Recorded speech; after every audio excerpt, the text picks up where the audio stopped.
family. I'm hoping that this video will be food enough for you to enjoy so that you can join this family officially by hitting up that subscribe button. Do not forget to like, comment, and share so that others can have a piece of this goodness. While we're still on this hashtag Menvember, I had to bring in Pastor Tefo Manyane. Yes, ma'am. Thank you so much for coming through. Thank you for having me. Thank you for having me. Today we are on an interesting topic. What, or rather let me say, the pressure is getting worse. Yeah.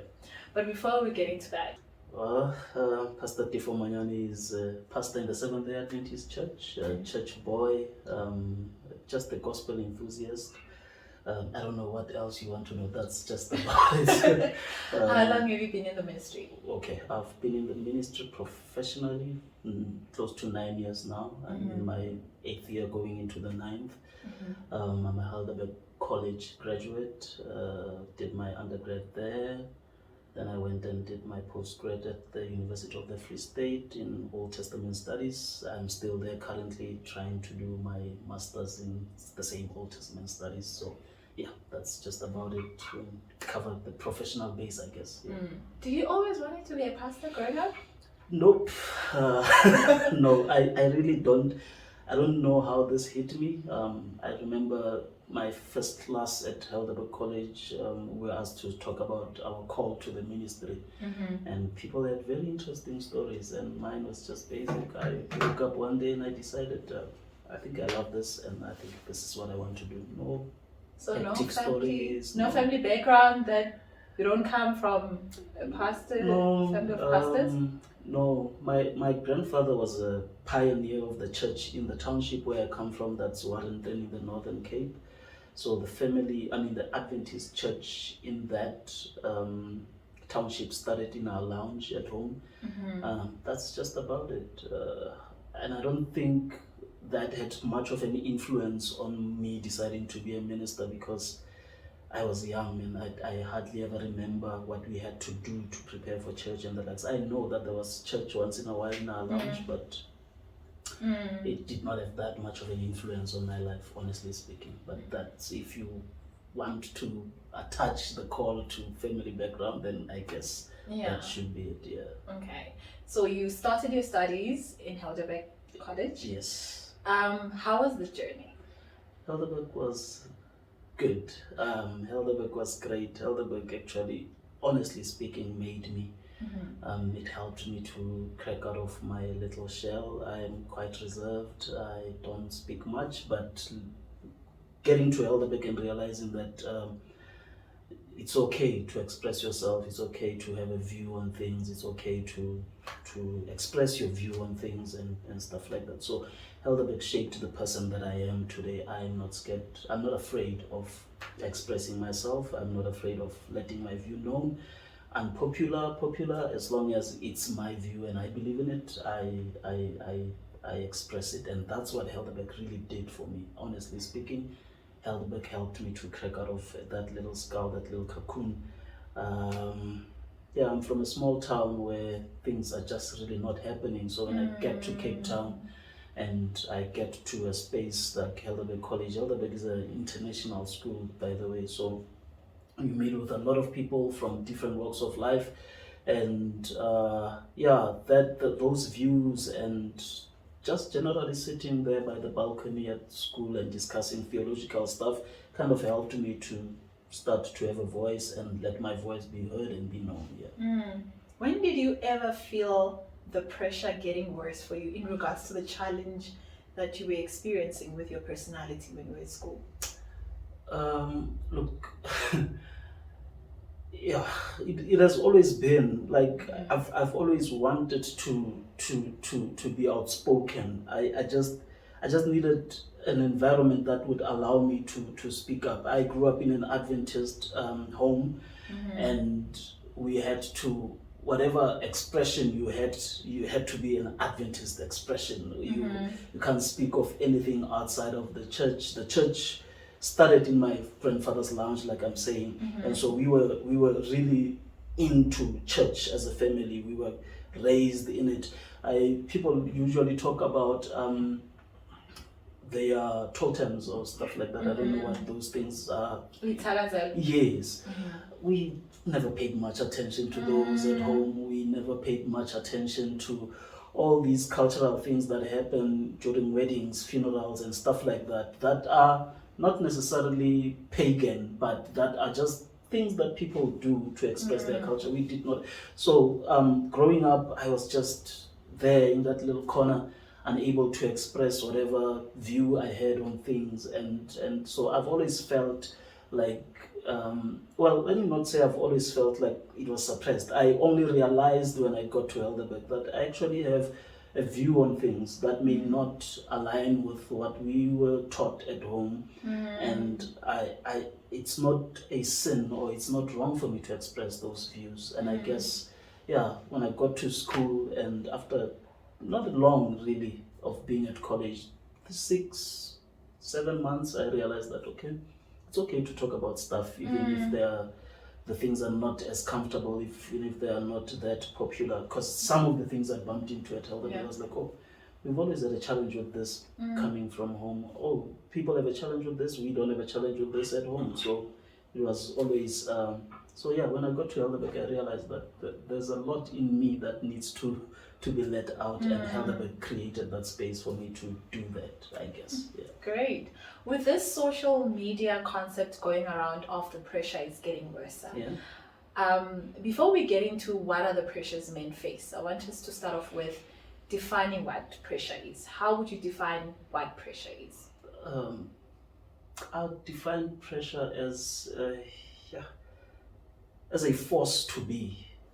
Like you are put in a corner to be. You are forced to be something that you really are not, or something you really don't want to be. Simple English word, and English is escaping me right now, but the force to be, because if you have to be, you will be. But once you feel the need to be, then it means you are pressured to be, you are forced to be something that you're not. So that would be my simple definition of pressure, just the force to be something that you're not, or something close to that. Yeah. What will be the simplest example that you can make for men of involuntary pressure that they go through and voluntary pressure that they might put on themselves? Okay. Involuntary pressure, putting yourself in situations that don't require you to be there. Let's start with voluntary pressure. Voluntary pressure, putting yourself under pressure when no one demands you to be under pressure, when no one wants that for you and you decide that you are going to do it because everyone is doing it, when no one demands of you to, because men are competitive naturally, it's in us to be competitive. So if you're going to decide that you are going to drive a bigger car because you saw me driving somewhat of a big car, then you are putting yourself under pressure that you were not invited into. I bought myself a car and I did it for me. You decide that because I bought a car, you want to buy an even bigger car, so you are voluntarily putting yourself under pressure. We did not invite you into it. You are bringing yourself into it, and you end up in big trouble because you volunteered yourself into pressures like that. And then involuntary, I guess those would those are a very thin line in my thinking and my definition of it. There should be a very, very thin line. Involuntary pressure then would be the pressure to just generally be, society draws the line this way, but you feel that you should be going this way, but because everyone is going this way, you could call it mob psychology also, that you decide to go where everyone else is going, even when you know deep down that you want to go this direction, but because everyone is going this way, it looks like this is the way to go, so you decide then to go that way. I don't know if I can't think of any example, but you that makes sense. That makes sense. Thank you very much. What are the most common pressures that you believe men face? I think I just referred to it now. I think the most common pressure men face is the pressure to be. And I'll probably try and break it down a bit. Men feel the pressure to be things that they are not because society has defined what a man should be. Men face the pressure of indoor must, you know. So, and that comes from women. So men face the pressure of just generally trying to be what women want them to be. And honestly speaking, a lot of the times men get into the mess they find themselves in because indoor must. So that, I think that's the first big challenge that men face. That's the pressure that men face. That the pressure to be what society demands them to be. The pressure to be providers. The pressure to be a safe haven. The pressure to be security. The first time responders. Yeah, that's like you are just pressured to carry everything. Men are just generally thought to be people who, yeah, like you're saying, first time respondents, people who just have to carry everything. They have to carry everything. There's a dog barking, the man must protect the woman. Even I'm scared of dogs.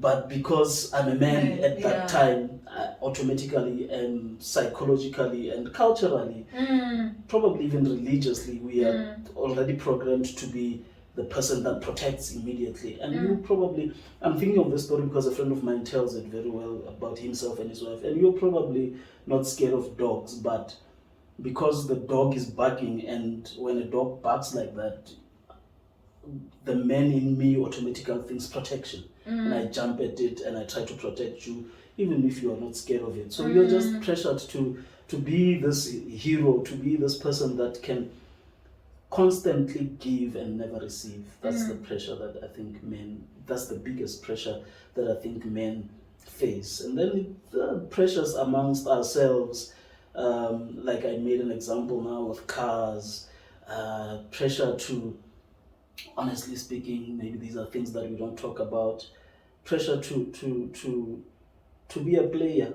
You know, sometimes we don't talk about those things, but when you're sitting with a bunch of men and you are the only man that has one girl or one wife, one woman in your life, let me put it that way, you're sort of a fool, an outcast, and so you put yourself under pressure to relate, so that when you are sitting with the guys and they are talking about this and that, you are able to also talk about it, you know. The pressure to feed one's ego, because that's what men are. Men are just generally egocentric. Everything we do, it must be big, not because we want it big, but because it must be noticeable.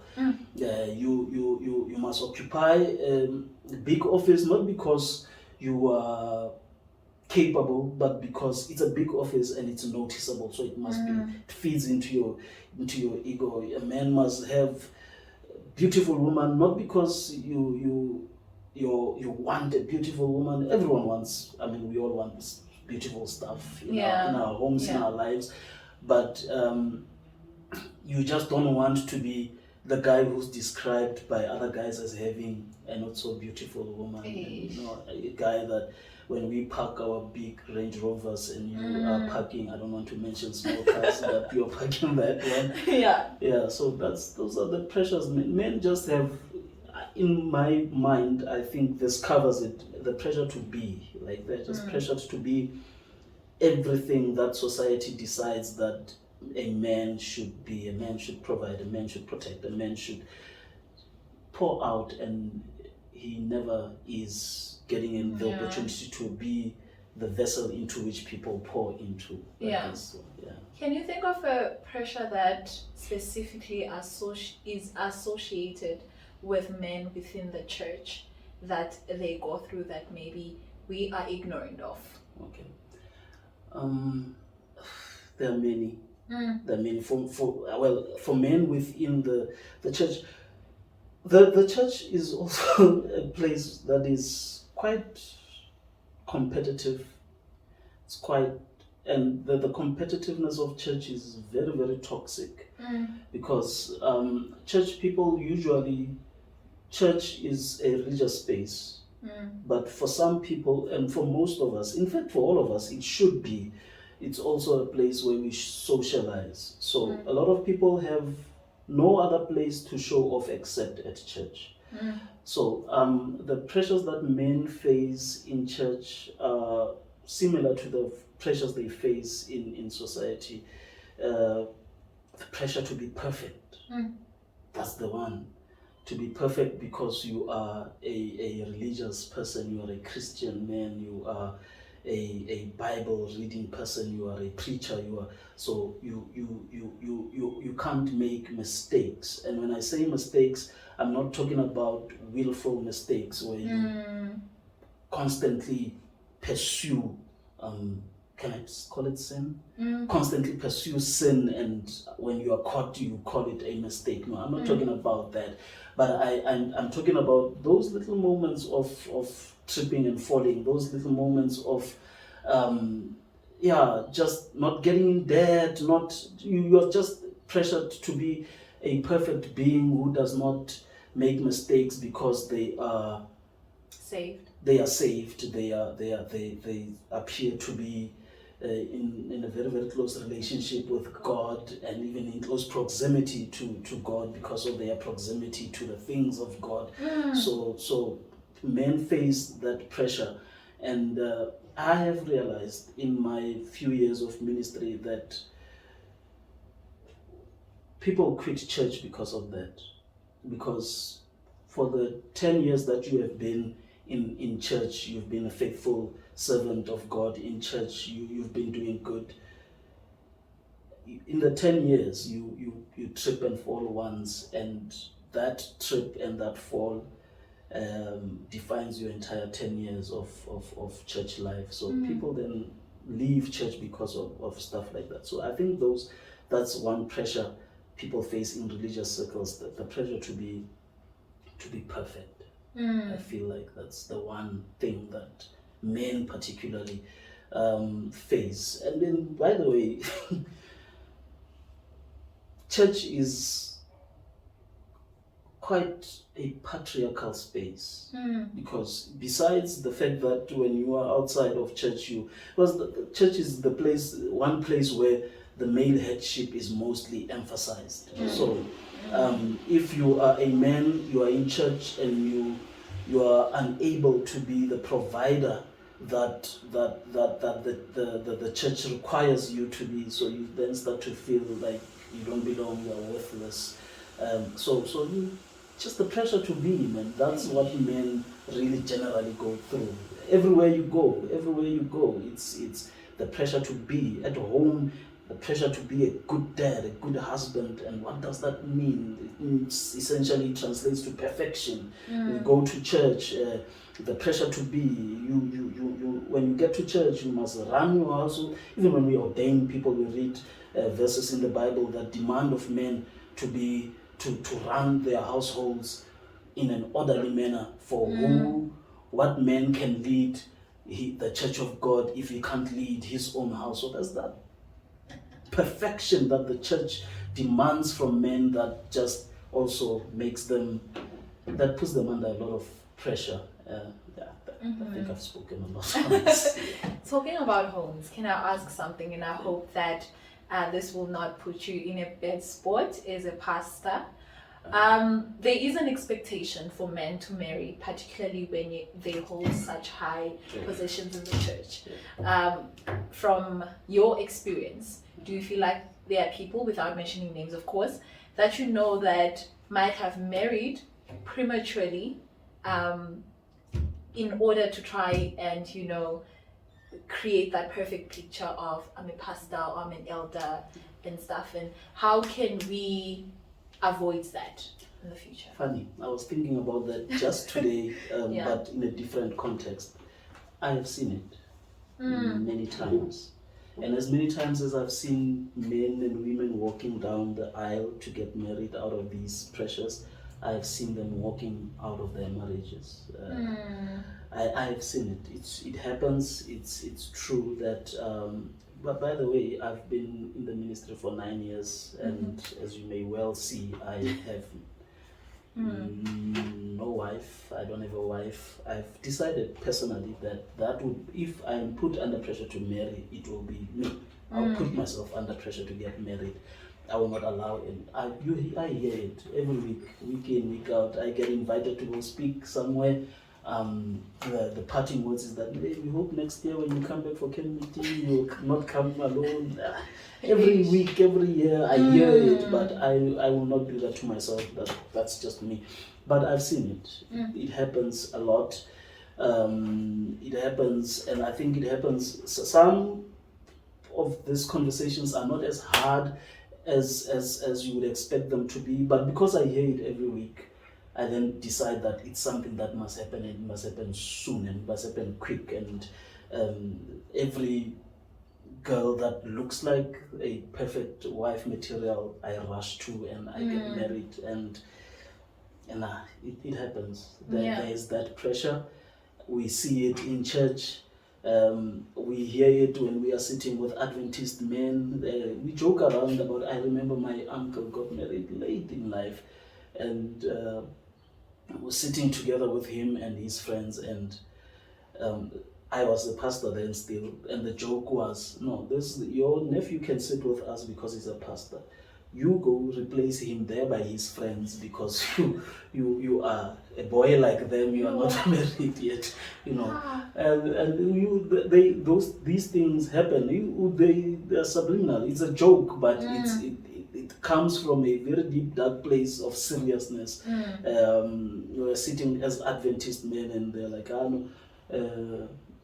I was recently out of the country, and this guy offers me a lot of tomatoes. So I'm like, no, I don't. It gives me heartburn. He says, "You don't understand now, but let's talk when you are married." And I'm like, "Oh, okay." So now, so these little messages that make you feel like you are incomplete without a wife, and now you are rushing to because a lot of the times marriage proposals and marriage itself depends on the guys. Well, a lot of the times things have changed these days, but so guys feel that pressure in these groups that are supposed to be safe havens for them, that hey man, we see, but don't worry, don't rush, everything will be fine. I don't always get the pressure, but a lot of the times I get it, and I think I can just imagine how much pressure other guys get when I experience it myself week in, week out. I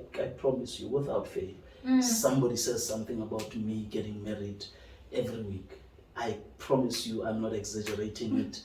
So I wonder of how other guys being treated. But fact of life is that there is such pressure, even from unmarried people. Because I'm a pastor, like my brother.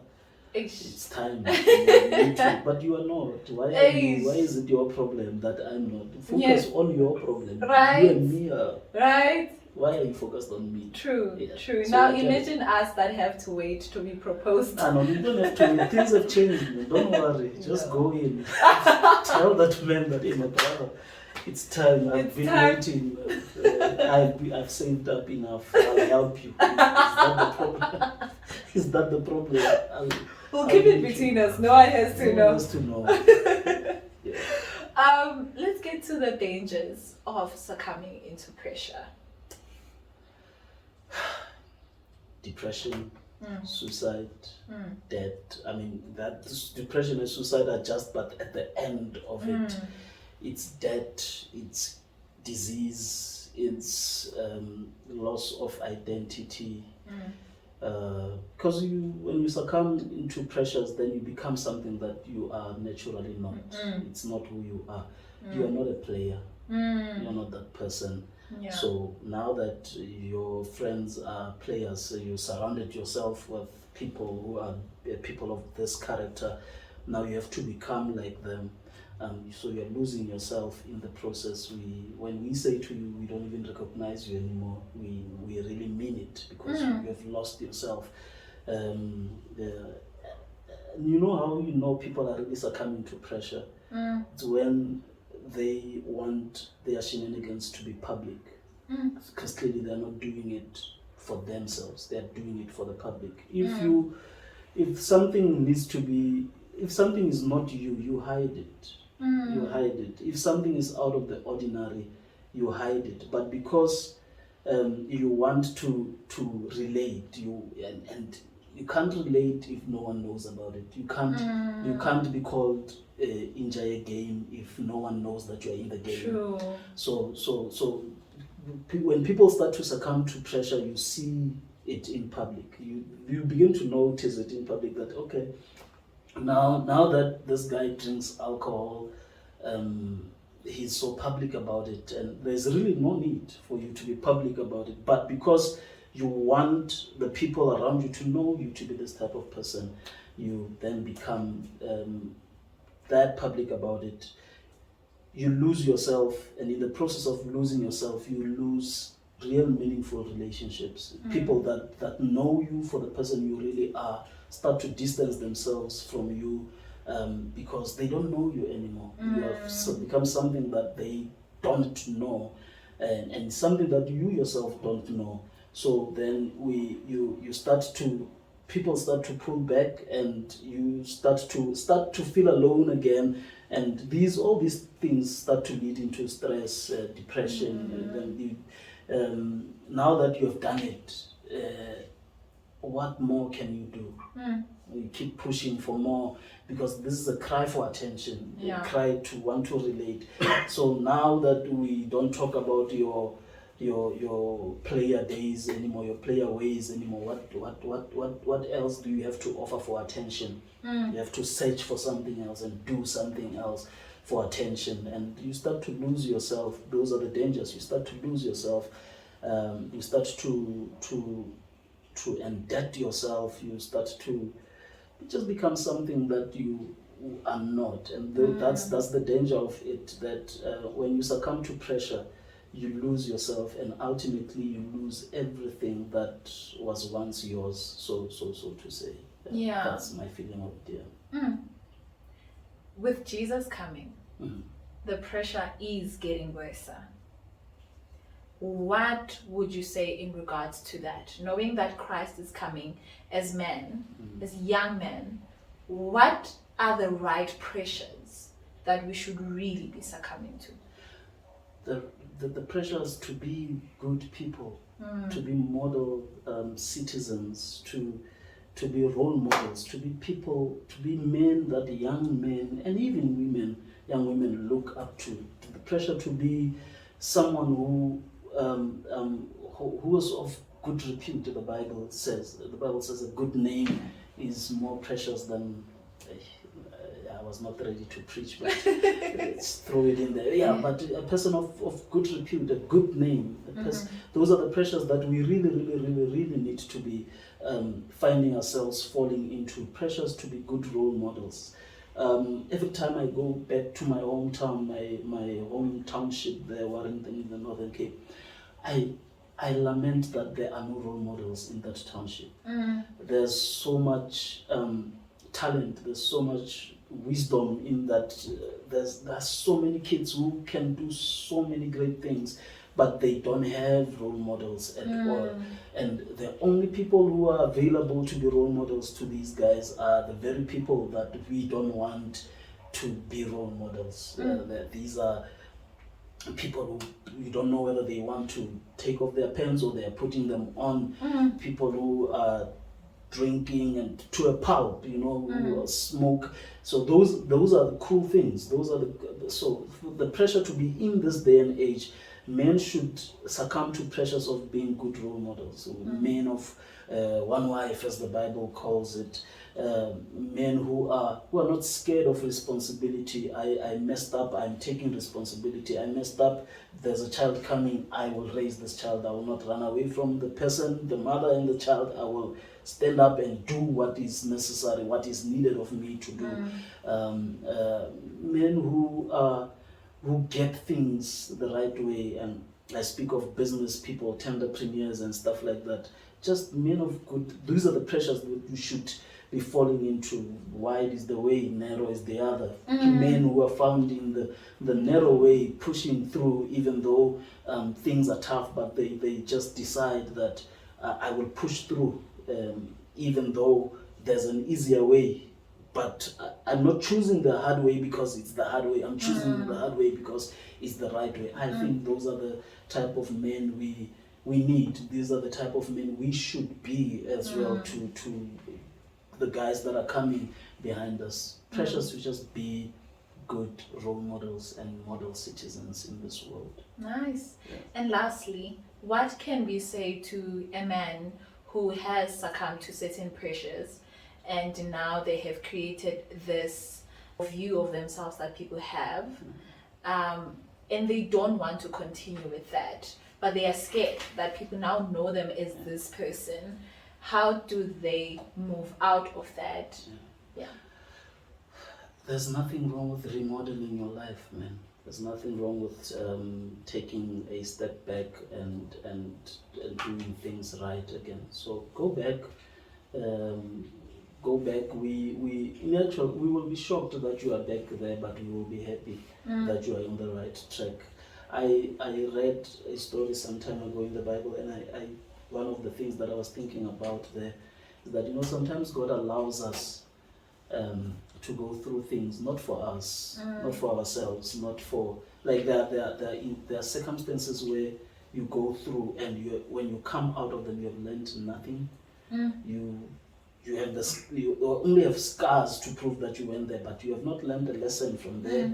You did wrong, but you just did not learn anything from it. And later in life, you pick up that you actually went through that for the sake of the other person. You went through that life-changing process, so that when a few years later, when I come to you and you say, I've been there. And that's what God sometimes does. Puts us in these awkward situations so that when we meet up with certain people in life, we are able to say, I've been there. I was there. This is how I get out of it. This is how I got out of it. And this is how I advise you get out of it. So sometimes we are succumbing to these things and we don't know why. But at some point we will realize that it was for the next person. So I'm just saying that don't be shy to change to be a good person. It can't be that bad. It can't be bad from changing from worse to good, from bad to good. It can't be a bad thing. So be intentional about the change and do it for yourself. Don't do it so that we applaud you, because sometimes you will change and we will not applaud you because this is exactly who you should be. By the way, this is the person you should be. So we will not applaud you. And this is where you fall deeper into that pit that you changed, but no one recognizes the change. So if you're going to do it for us, there's a high possibility that we will not recognize the change. Even if we see it, we will not comment on it. So whatever you do it for yourself. Back in school, we used to be told to perform for an audience of one, and that is God. As long as God is applauding you, then all things will be fine. Do it for yourself, do it with God, and change. There's nothing wrong with that. You will be good. Amen. Yeah. Amen. Thank you so much, Pastor Tefo, for joining me. Thank you very much. Really appreciate it. I hope that young men, and I think as a whole, even women, we can understand that there's a difference between bad pressures and good pressures. And if we can spend more time in the Word of God, we will know the good pressures that we are supposed to, succumb to. And may God build us, as we choose those good pressures, so that we can build the good character of Christ in us. Until next time, take care of yourself and God bless. Bye. I can drink my tea now. I bet it's cold. No, it's cold.